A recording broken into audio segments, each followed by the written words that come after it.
धन की तीन गति होती है। सबसे पहली गति दान है, दूसरा गति भोग है, तीसरा गति नाश है। तो सत्संग साधु सेवा में खर्चा करता है तो गुरु महाराज आशीर्वाद देके गए हैं 10 गुना उसको इसी जन्म में मिलेगा, अध्यात्म उन्नति अलग होगी।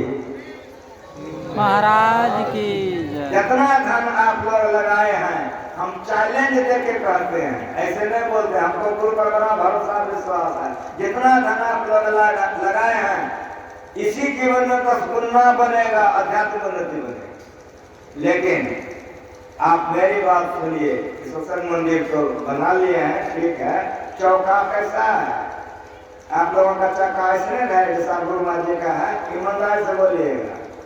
देखिए जाके चौका कैसा है, ऊपर से पानी नीचे से पुतवा घुसता है चौका, ठीक है ना? हम कहिए घेरा नहीं है। आप लोग जिस मन से दे रहे हैं दान कीजिए कि चारों तरफ से घेरा हो जाए। मैं ऐसा चाहता हूँ चौका तो बढ़िया बन जाए। हमरा जब रसोईया सब है वो लोग मथा चामी ठका भाई, आप लोग कुमरिया में घर में रहिए, ठीक है ना? चौका का घर बनना चाहिए, घेरा। और मेरी बात सुनिए, कुमरिया एक गेट बनना चाहिए। कहीं जाके देखिए, जब गेट बन जाता है तो कितना बढ़िया लगता है। इसके बाद हमारा मन क्या सो सुनिए, इसके बाद हमारा मन है कि जैसे यहाँ बैठा हुआ हूँ, इस साले साल खर्चा होता है, इसमें यहाँ से वहाँ तक पिलर होकर अगर छत डाल दिया जाए तो साले साल में सब खर्चा आपका बच जाएगा।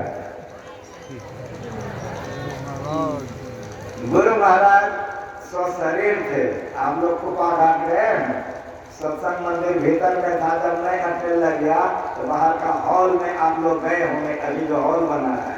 तो जिस समय गुरु महाराज जी थे तो पाया वगैरह तो बन गया था, छत नहीं हुआ था, तो शाही बाबा तो व्यवस्थापक थे, तो शमियाना लगवा के सत्संग करवाए। जब गुरु महाराज जी गए देखे शमियाना लगा हुआ तो गुरु महाराज ने साहिबा से पूछा कि क्या बात है, शमियाना लगा दिए हैं? कहा हजूर पैसा सब खत्म हो गया है। अच्छा ठीक है। तो गुरु महाराज जी कहते हैं मंच पर से, मर जाऊं मांगू नहीं अपने तन के काल, परमारथ के काल में मोहि आवत लाज। आप लोग कितना किए हैं, आप लोग सब पर मिल करके छत में लगा दीजिए, छत हो जाएगा। मैं ईश्वर से प्रार्थना करता हूँ जो क्षति होगी ईश्वर पूरा कर देगा।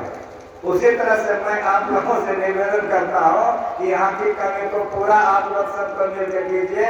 मैं गुरु माँ से प्रार्थना करता हूँ उस क्षति का पूर्ति गुरु माँ जी आप लोगों को कर देंगे। श्री सद्गुरु महाराज की जय। एक भिखमंगा साधु बाबा जी एक नगर के बाहर से जा रहा था, एक बुढ़िया का घर था, तो बुढ़िया को उधर जाने लग गया। तो भिखमंगा को देख करके मन में सोचने लग गई कि गांव में इतना मोटा मोटा सब आदमी है, मकान वाला सब, उसके यहाँ ही नहीं जा रहा है, हमरे यहाँ आ रहा है। आते आते ठीक वो बुढ़ी माता के पास पहुंच गया बाबा जी। बाबा जी ने कहा कि माता जी कुछ खिलाइएगा।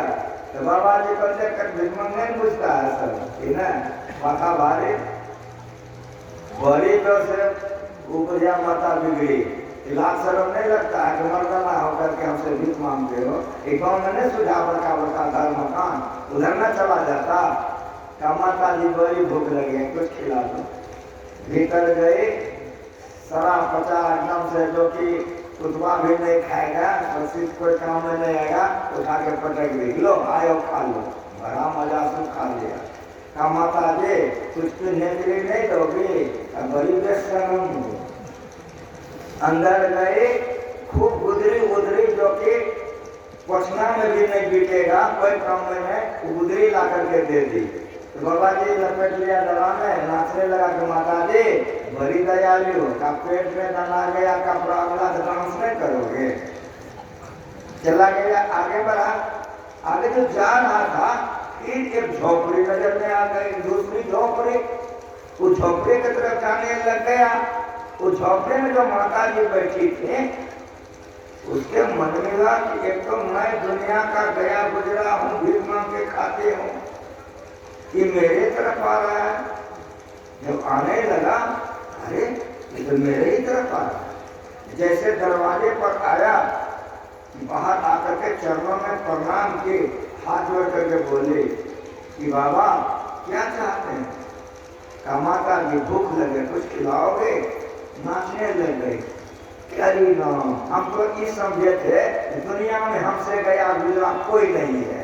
आज आप हमारे यहाँ आकर हमारे सूरत का आपने सम्मान किया है, तो मैं हमसे भी आप गए हैं, अभी खिलाते हैं। भीतर घुसी, जल लाई, पैर धोई, बढ़िया बढ़िया बिछना बिछाए, हाथ जोड़ के बाबा बैठे, परोस के लाते हैं। गरम गरम खीर, पूरी, रसगुल्ला, मिठाई लेकर आई, खा लीजिए। बाबा जी ने कहा कि माता जी मैंने खाओ। क्यों? खाई तो बढ़िया गरम गरम है, हमको बासी पुराना कोई दे दीजिए, हम बासी उसी खा लें। काका है, हमको तो सब कोई चिंता है, आपको कोई चिंता है? खाइए खाइए, हम गरीब नहीं है इसीलिए कहते हैं खाइए, हमको खा देते। खाने लगा, हम खाने लगे, लगा खाया, अब फिर उधर दिया। क्या कर रही हो? भर पेट खा लीजिए, घबराइए नहीं। खा करके जैसे उठा, हाथ धुलाया, 2 बोतलिया दे दिया, हाथ पोछिए, भीतर गए। काजू, किशमिश, छोहरा, मनक्का, लौंग, इलायची, इतना कोठी बांध के ले आइए, बाबा ये ले लीजिए।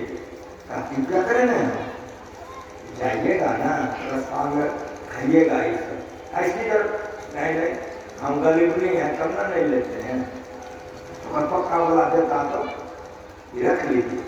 माता जी कुछ पिन्हने अभिलाते हैं पहनने के लिए, भीतर घुस गए, एक उठाए, अरे राम कट जाएगा बेचारा, क्या पहनेगा? दूसरा उठा, अरे राम बिछाएगा, पहुंचे चद्दर बिछा दिया, खूब बढ़िया बढ़िया धोती, कुर्ता, चद्दर, तौलिया, बड़का गट्टी बांध के खींचे लाई, ये ले लीजिए। अब पगला कही हो, इतना हम की करेंगे? एगो बिछाइएगा, एगो ओढ़िएगा, एगो पीनिएगा, फट जाएगा, मांगना नहीं पड़ेगा। हम तो भिखमंगी हैं, कि टोला में देखते हैं फलाना को पोता हुआ था, गरम गरम खीर मिल गया, लोग पूरी आपको खिला दिए, हम तो फिर जाएंगे जमा कर लेंगे, हाथ जोड़ते हैं ले जाइए आप। लेके चला गया। जब चला गया, हल्की हल्की बारिश हो रही थी, ठनका गिरा, दोनों बुढ़िया मर गए। यहाँ रहेगी ना मरने पर, हाँ बोलो मर गए, अब जाएगी ना, ऊपर चली गई। जब वहां गया तो दूध आया, खूब बढ़िया आलीशान मकान, उसमें खूब बढ़िया बढ़िया कपड़ा, काजू, किशमिश, छोहरा, मनक्का भरा, नौकर चाकर भरा भरा, दाल पात, एक तरफ झोपड़ी, वही खूब कच वाला अनाज और गुदरी रखा हुआ।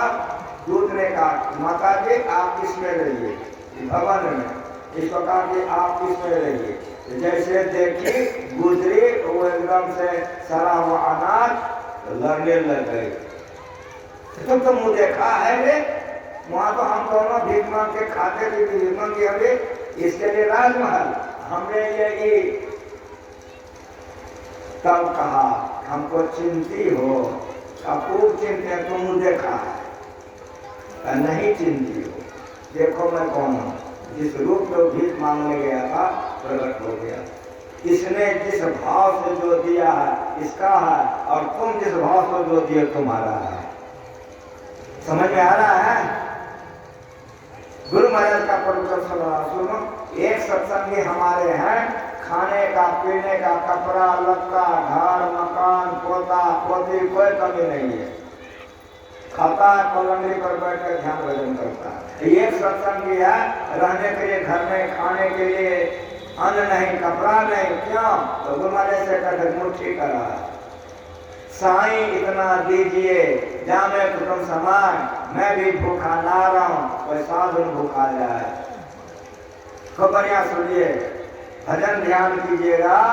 भक्त बीज दिन से नहीं, जब युग जाए अनंत, ऊंच नीच घर जन्म ले तो संत का संत, भक्त बीज पलटे नहीं, आने पड़े तो चोल, कंचन का बिछा पड़े झटन का मोल।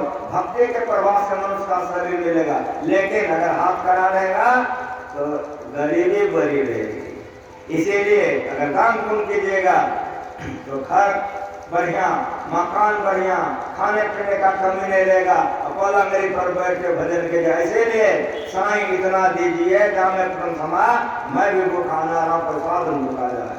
दोनों हाथ नीचे, यही सयालों काम। ईश्वर भक्ति करके मनुष्य की प्राप्त कीजिए, उदार भाव से रहेगा, इस जन्म में भी सुख भोगेगा, अगले जन्म में भी सुख भोगिएगा। जो बाबा जी मांगता है वो आप ही के लिए मांगता है, बाबा जी को जरूरत नहीं है। समझ में आ रहा है? तो बुढ़िया तब समझ में आई कि मुझे छीन रही हो, चिनते हो नहीं चिनते हो। इसलिए दान कीजिए, हृदय से कीजिए, अच्छा भाव से कीजिए। तो एक मुट्ठी अन्न अगर यदि खेत में जाकर के किसान 5 किलो भाव कर देता है तो 5 मन से ज्यादा काट के लाता नहीं। उसी तरह से क्या हुआ, शुभ कर्म बहुत गुना बन करके आता है। इसलिए सत्संग और ध्यान रहिए करत, संलग्न हो, विचार चोरी नशा झूठ करना चाहिए। इसके साथ साथ उदार भाव से साधु महात्मा संतों के सेवा में लगाइए, तो इस जन्म में कमी नहीं रहेगी, उस जन्म में भी कमी नहीं रहेगा। अनेक जन्म संसिद्ध अनसंसार, एक जन्म ऐसा होगा कि परमात्मा को पाकर परमात्मा बन जाएंगे, जीवन सफल हो जाएगा। इन्हीं शब्दों के साथ एक बार प्रेम से बोलिए।